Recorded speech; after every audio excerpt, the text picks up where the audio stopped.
Apakah hukum angkat takbiratul ihram secara bisu? Tidak sah. Dengar baik-baik orang bangun katung.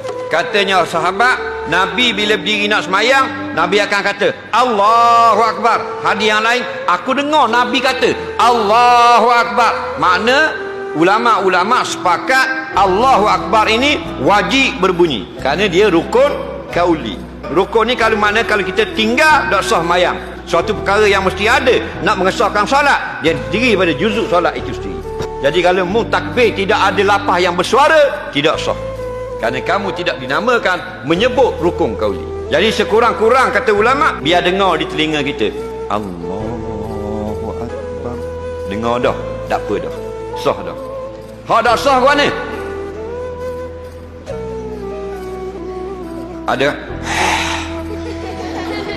macam ular terdusla.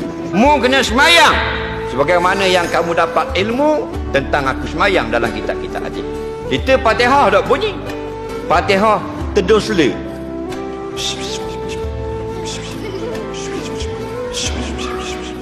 Fatihah korok pun gitu.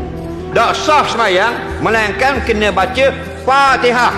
Bacaan itu dilontarkan huruf hijaiyah daripada mulut keluar menghasilkan bunyi yang didengar pada telinga. Itu maksudnya. Apa pula semayang lagu tu?